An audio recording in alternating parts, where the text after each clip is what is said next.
Hi, Jose. Thank you for joining us today for a discussion on the very interesting and wonderful work that you do. We're excited to learn more, but perhaps we can begin if with you introducing yourself and telling Thank, us a little bit about your background.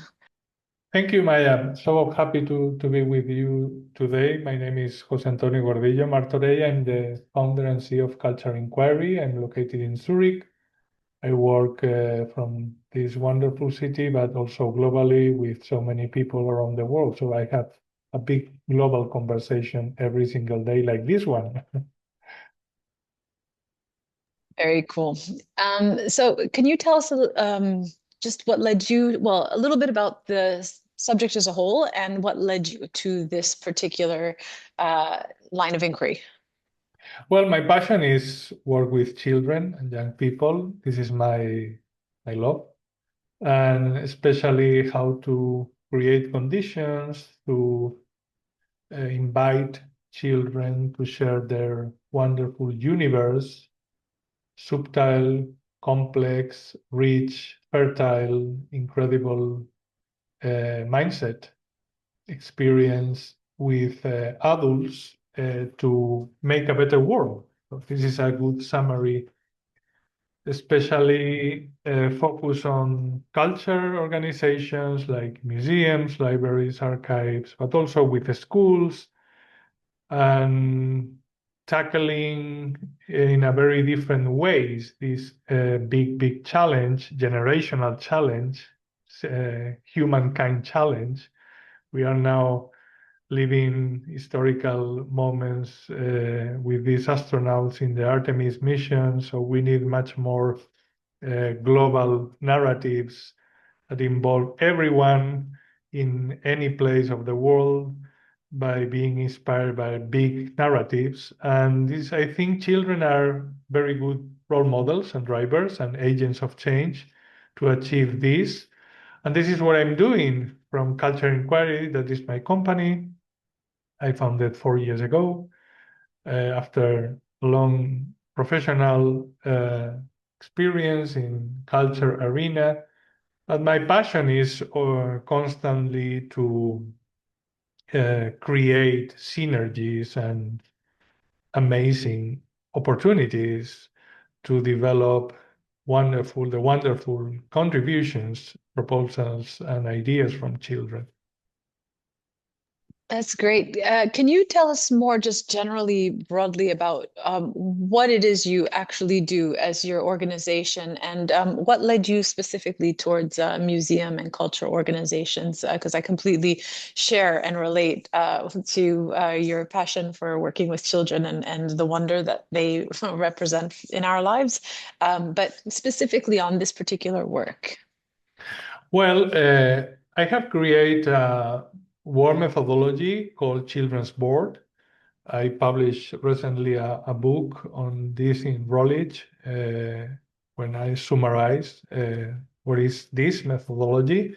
There is a roadmap, an easy roadmap that any culture organization, not only museums but also libraries, archives, galleries, uh, schools, hospitals, can follow to create a positive environment is a roadmap, 2 years roadmap.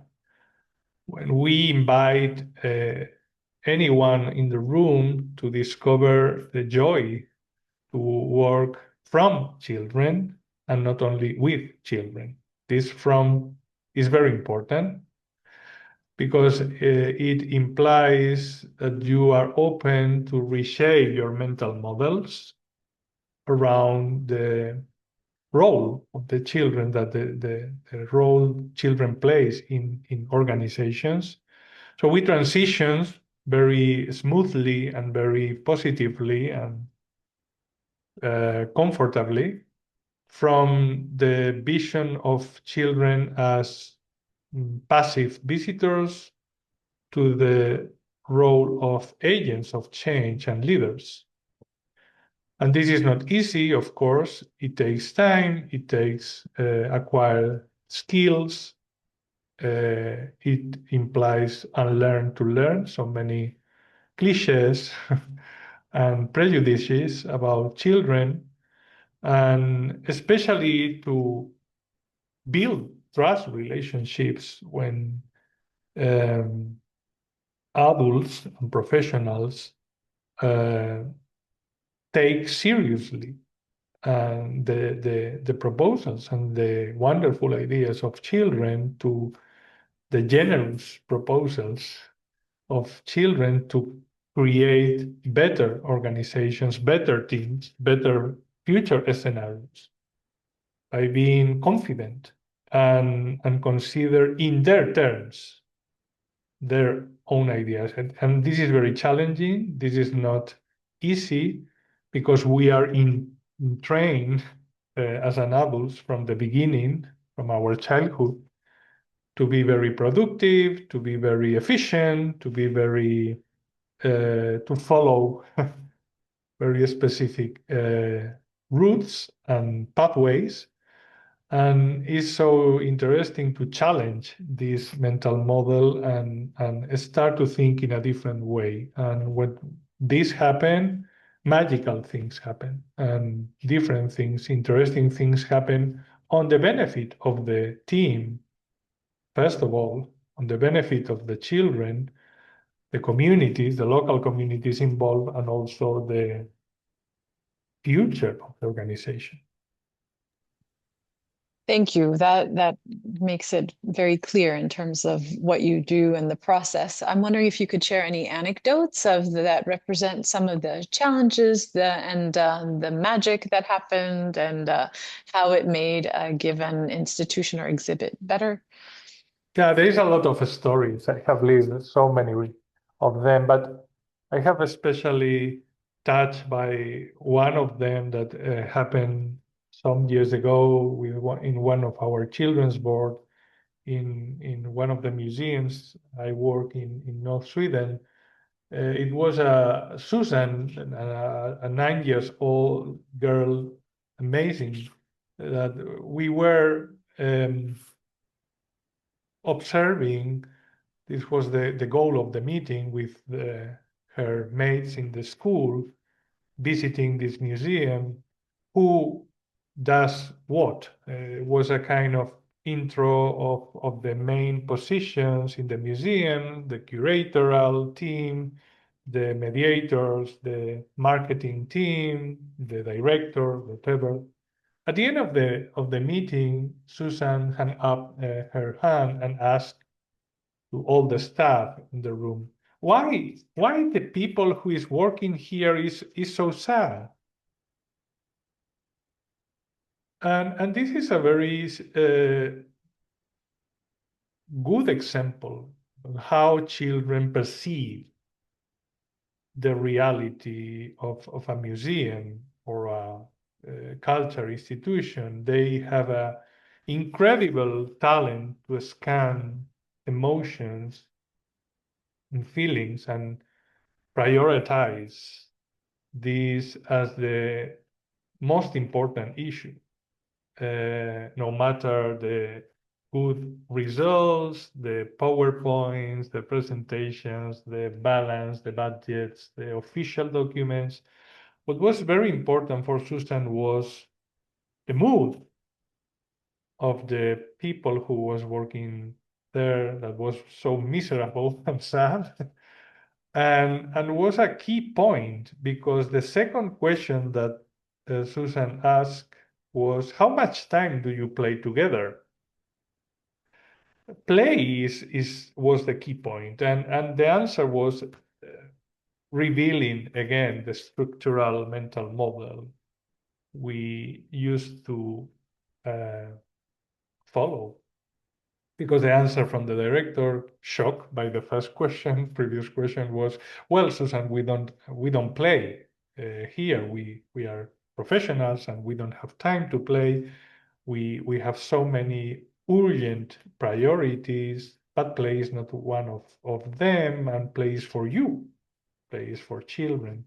And Susan answered very smartly, now I understand why people who is working here is so sad. So I think you don't need 1 million consultancy to have this amazing analysis in 40 minutes that Susan did for the overall uh, functioning of this organization, and at the same time how she delivered the solution. And was true, because from this shocking experience, the team decided to spend time playing together every Monday morning.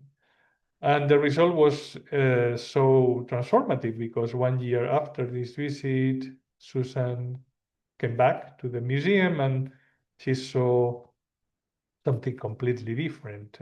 People laughing, people enjoying their job positions, people being very open and comfortable and kind. So mission accomplished, thanks to a, a girl, a 9 years old girl who was observing and who dared to ask the $1 million question. This question that every wants to know, but anyone dare to ask and tackle. So that's the wonder of children in action. That's amazing, and I adore this Susan already. Mm. I had a question I was going to ask you, which is how, given your point about needing to be efficient and productive, and money's ever tighter, always with, especially in cultural institutions, perhaps, and let alone, nonprofits in general and other areas. How do you even convince an institution to take on the time, the investment. Uh, I mean, it's a whole additional layer to embed. I mean, I imagine Susan's story is a pitch in and of itself, but still, how do you convince? Well, here is very important the persons, and the ones who curiously are very inner child connected, not the ones who have the power, or not the ones who have the money, or not the ones who have the sometimes even the prestige. The entry point so many times came from the ones who are, first of all, every day working with children, so are on the ground. They have, I have spent in my first professional career so much time on site, working every day with children, and this is the most wonderful experience. You don't need to be anyone on the staff to learn constantly from children. This is the best uh, lessons, the best learning process. Every day is different. So usually this kind of profile is the one who is sensible to this narrative, to this approach. And I call this the Trojan horse. I mean, it's a kind of way to reshape from inside outside. Is a kind of exercise of this martial art is jujitsu. I mean, is to use the energy and the structural limitations against the structural limitations from somebody that initially is not considered as an agent of change, but is the most important agent of change. And is sometimes it's very interesting how we, as an adults, we underserve the potential of change from the children, and that's exactly the entry point to initiate a very big process of change. And at the same time, I must say that children participation and co-creation sometimes is is being considered as a fashion movement, very superficial tokenism. Um, I call this children washing. Uh, and it's true that so many museums and so many organizations, they want to have their children thing, sometimes to get more funding, sometimes to do a flashy marketing campaign, sometimes for have a social image, but it's not is a so many times it's a lost opportunity, is very superficial. They don't really believe in the transformative power of children, so they only um, achieve the 5% of all the potential. um, but the positive new is that when the team uh, finally attune and connect with the children, is forever. Is they don't came back to the previous mental model, and their perception of the museum is something that is stay forever, The because mindset shift. the mindset shift, exactly, because they discover that it's much more funny, it's much more joyful, it's much more interesting, it's much more refreshing, it's much more inspiring, innovative, imaginative than before. So why we should came back to the previous way to work? Obviously, it takes time, but when it's rediscovered, it's forever. I have three kids, and we used to take them to a lot of museums and historic homes, and it was always helpful for me when they had a scavenger hunt or something that or an audio guide, especially for children, which I think is a bit to the tokenism. It's a way of engaging them at least, but Mm. it was a way to make sure that the adults would with children would come anyway, right? At Mm. least that's how it felt, or to engage them in a way that they felt they could, or within the means. But I'm wondering if there's a more general trend to try to involve younger generations from an earlier age so that cultural, or is this really the same as what I experienced, just so that the parents can come anyway? Step by step, I see more and more interest in museums to increment and expand the areas of children participation. And it's interesting the example that you mentioned about the audio guys, because recently I was working with another museum, and in one of the meetings, the goal uh, inviting their children's board is to um, test the audio guys of a temporal exhibition, and they did an incredible job, because they gave a lot of very important tips related with the language, the usability, the content, the storytelling, the gamification, and was a whole new approach, just in staying 30 minutes in the temporal exhibition and then discussing about what works, what didn't work, and so on. And there is also wonderful projects, I think, in the Tate Modern or in MoMA. Sorry, in MoMA, they created some years ago a wonderful project about audio guides by involving in the voice enough the comments of the children commenting and was the most successful audio guide service in the history of the museum, because exactly it's like that. They have a hook, they have a register, they have a narrative that is for everyone, not only for music for children, it's for everyone. But related with your question, what for me difference this tokenism or these children watching from are really authentic involvement and commitment in the children participation is that is no limit on the areas that they can think about.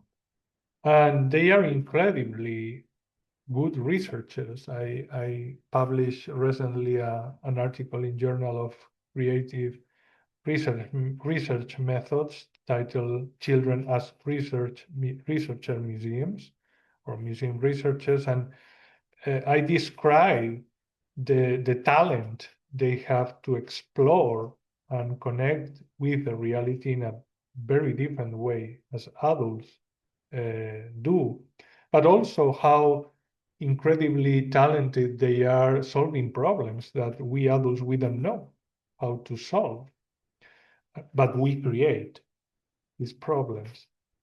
Or as a strategist, how they fix things and solve mid long term scenarios that we adults we even don't even imagine how they see the the space, how they explore the space with their bodies, something that we adults in museums we very difficult they consider.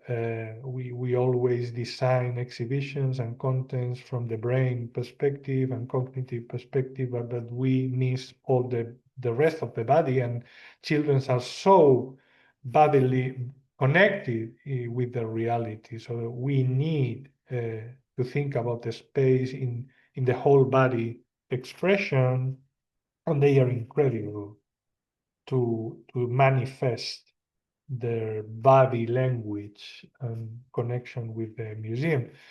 And we can go on with questions related with finance, with human policy, with strategy, with fundraising. Any area can be potentially improved by their ideas. So that brings me to another question is how do the folks that you work with at the museums react to the children and their feedback? And also, where are the parents in this? I'm curious. Yeah, this is a very good question because it's a process. And as I mentioned, it's mental model rooted. So it's not a question from one week to another to see the children in one way, and in the next week you start to see them. It's a long process, and it's a process rooted in trust, in building trust relationships. Is you are starting a dialogue. I mean, with our children's board, what you are really doing is start a different conversation, a new dialogue where much more horizontal, much more balanced in terms of power structure, much more open to the new, to the different, to what is not your normal way to do the things. And it takes a long time. That's the reason because children's board are 2 years projects, are not 1 month or 3 months, are 2 years, are long process. And so it's very organic, and the discoveries are incremental, but are incremental, reinforcing the whole process. So when they discover that they can trust in the dialogue, the dialogue itself, we are not trying to do all the ideas proposed by children. This is not the goal. The goal is dialogue and give arguments and evaluate pros and cons together and see what is important and not, what is a priority. That's the most important thing because children understand perfectly when you uh, explain them something that is not possible at this moment, maybe in the future, or what are the constrictions, the limitations. They are perfectly understandable. And what they want to see is that they are taking them seriously. And it's so interesting because when you start to work in this way, you have two reactions from adults and the children that are like complementary, but the opposite negative. I mean, it's a kind of mirror. From the adults, they start to feel comfortable and discover from their inner child connection that is possible to do. And from the children is so interesting. At the same time, it's a little bit sad because they tell us, "Do you really want to know what I think about this?" So they are initially not confident because they see again and again during so many time, so many years, this adult control, um, freaky control symptom that we have to speak for them and control them. And so when some adult enter in the room and start to behave in a different way and shows really appreciative and sensitive and honestly interested in this, something is happening from their children perspective. They think, well, maybe she's crazy or he's crazy. She is not really on her mood. And do you really, I have heard this question so many times, do you really want to know what I think about anything? So yeah, this is a big complex process, and that's the reason because we create the children's board methodology as a kind of roadmap to pilot and to manage all this amazing journey. Thanks. And so what is the youngest age of the children that you deal with on this? And what is the Seven, average? From 7 years old is from 7 years old to 11, 12 years old. oh, okay. And So the quite young. reason, yeah, it's quite young. And the reason is because they have the best of both worlds. They have the cognitive, psychological development to be able to think about complex concepts like what is a museum? A museum is a concept complex, or what is a team, or what is a budget, or what is an exhibition, or what is a program. And but at the same time, they remain very well rooted in their early childhood stage. So they are not missing yet the the the characteristics, the wonderful characteristics of the early childhood in terms of imagination, in terms of creativity, in terms of playfulness. Soon they will miss, or we will force them to miss them because we will force them to fit on these structures and the reality that we design, where play is something to do outside the classroom, when imagination is not a skill, is a um, waste of time. This kind of narratives that we adults we craft to push them in a very specific. But in these ages, they still remain both uh, children and something that is can be considered adult, both. That makes sense that it's that kind of sweet spot. I'm just wondering about adolescents, if you work with them at all, and especially in the TikTok generation and just getting them. I feel like that's also a very interesting time to get them hooked on culture. It's very interesting because the concept of early childhood, the concept of teenagers, pre-teenagers, is very flowing. Is changing a lot. if you compare these definitions with definitions of this generational Zeta, generational boomers, generational is so different because the societal issues, because the presence of something like artificial intelligence that is a very important issue and working with children and young people.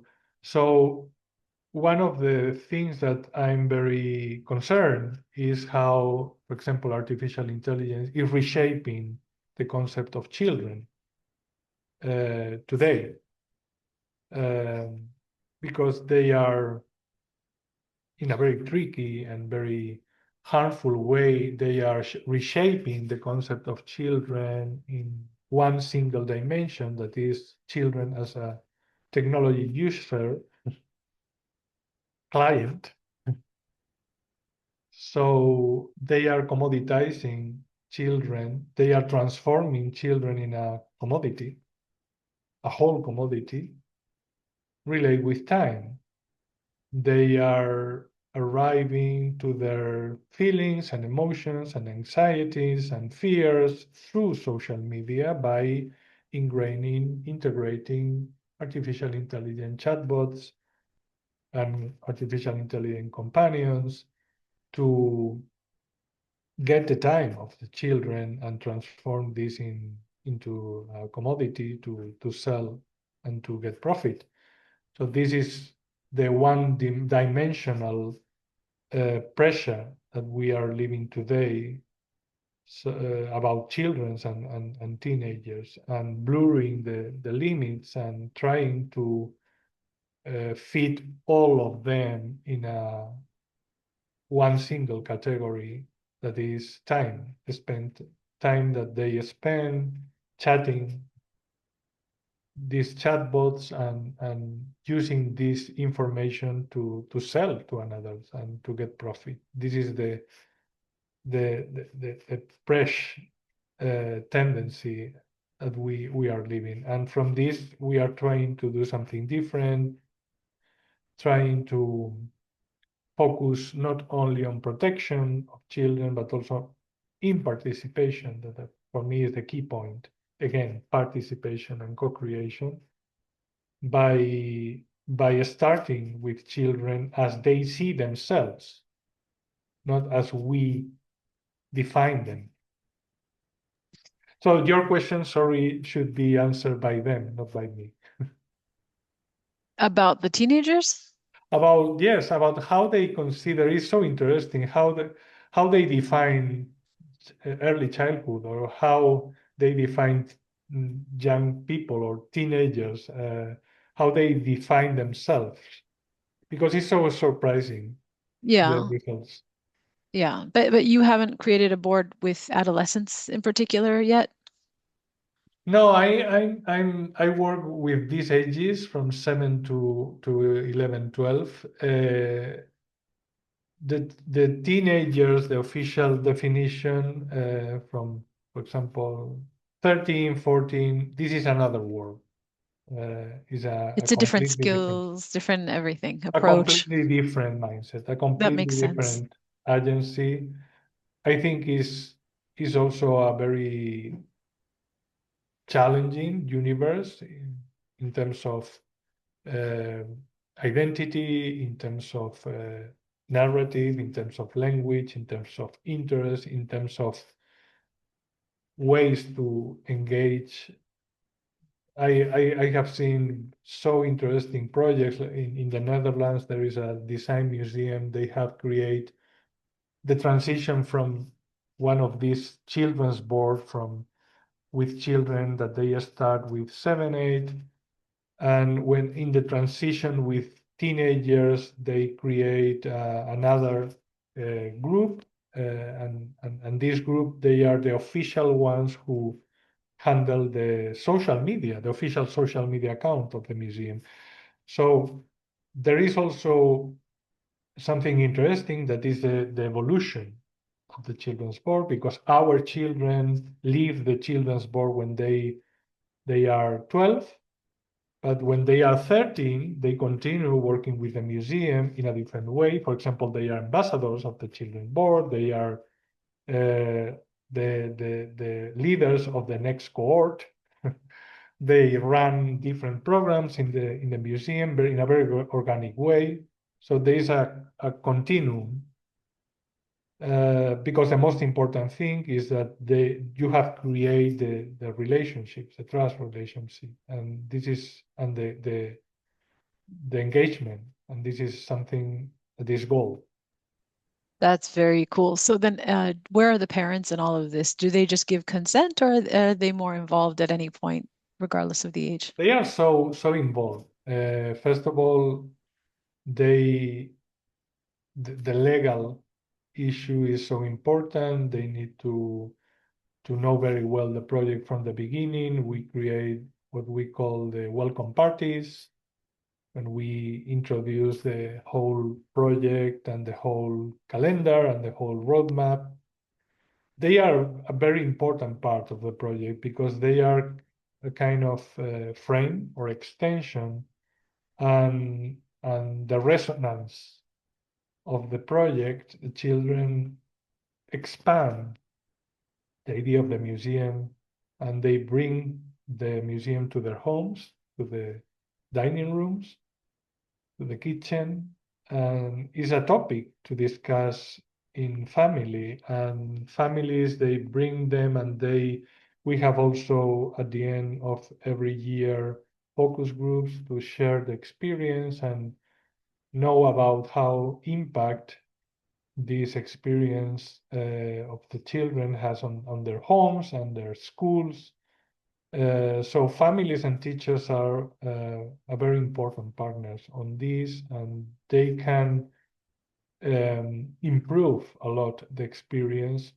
And of course, the effect of the prescriptors. I mean, they recommend everyone nearby, neighborhoods, families, relatives, friends, the visit to the museum, because it's their museum. Is the museum is not the museum. Is a museum that their children are creating, and this is something very special. So the children are a real key to the community, and so this whole approach is very holistic and profound. It's very remarkable, truly. Yeah, Uh, and even if we have research in terms of numbers, the impact in 1 year with a board of 12 children, we impact like 300 people directly, involving families, relatives, friends, educators, the mates of the children in their classroom. So quantitatively, you have an estimation of this impact of this network that you create. That is a very robust network because it's a friend family relationship, and they each one of them they are talking about you in a different way. So even you have an estimation. Sometimes it's even more, but it's like a kind of mycelium that you have created from the scratch.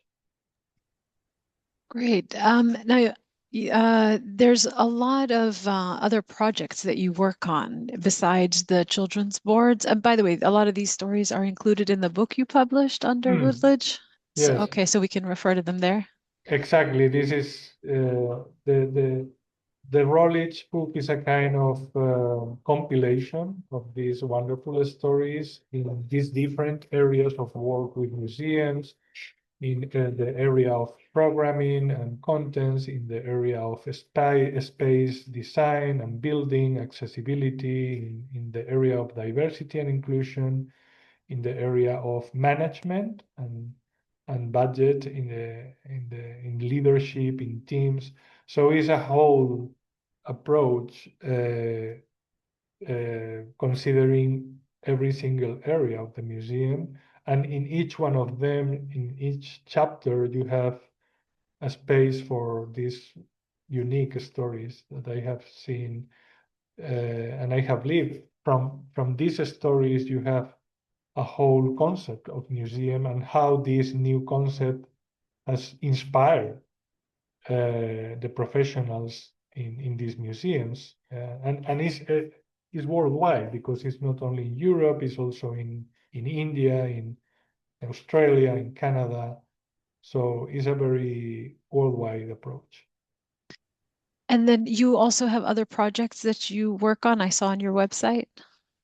Yeah, I mean, again, having children as the best colleagues to develop these projects. One of them is specifically I mentioned artificial intelligence and children self-esteem and self-identity. We are starting a project with the University of Helsinki and a wonderful team of researchers called the Besties, focus on artificial intelligence and children.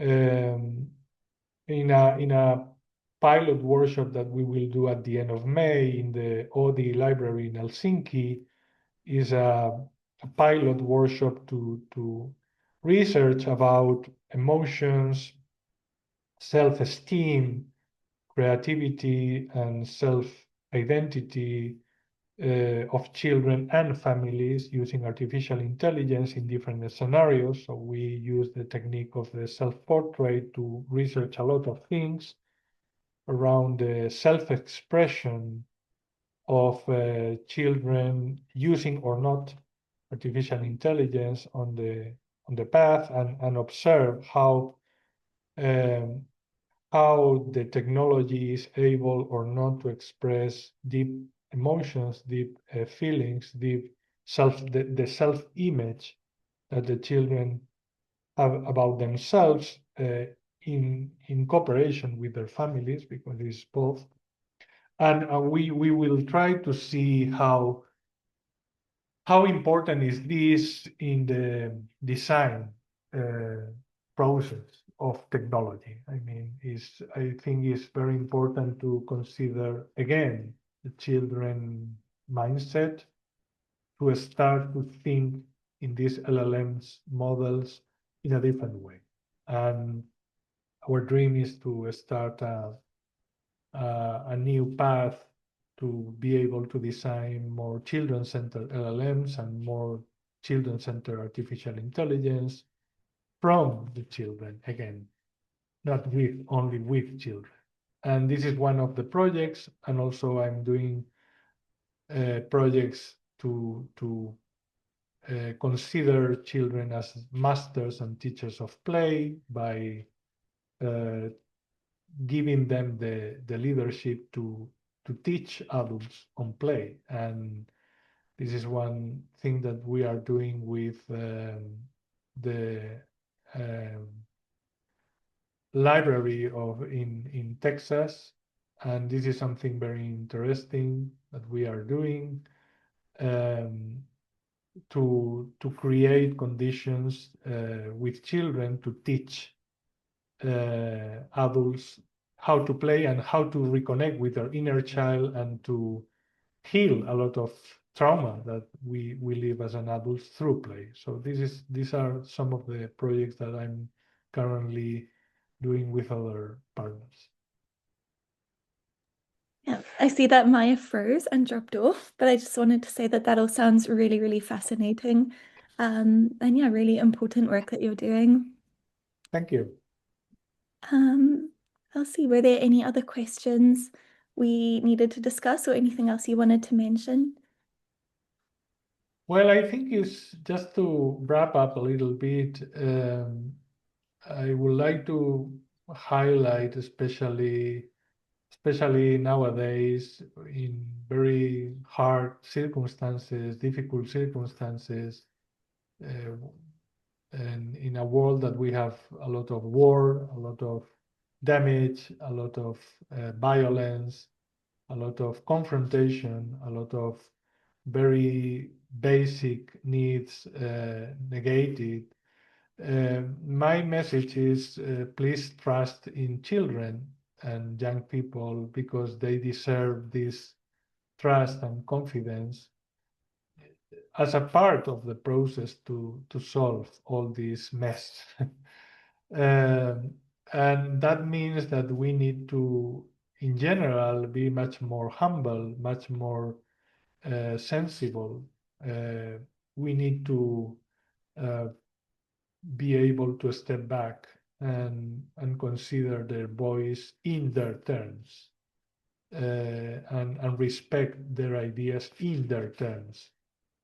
And I'm totally confident, because I have seen this so many times during so many years, that with this it will be possible to have better teams, better groups, better organizations, better institutions, and that's the way to even uh,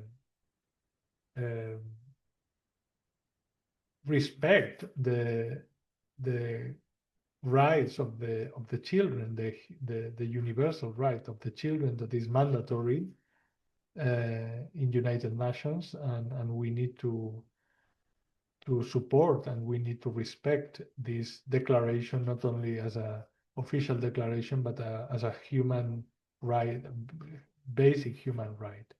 So I think the 21st century is the century of the children, and we will see incredible things in the short term, like, for example, children voting. That is the next step, and I'm sure we will see in some years, as we see another collectives and groups that were unimaginable voting.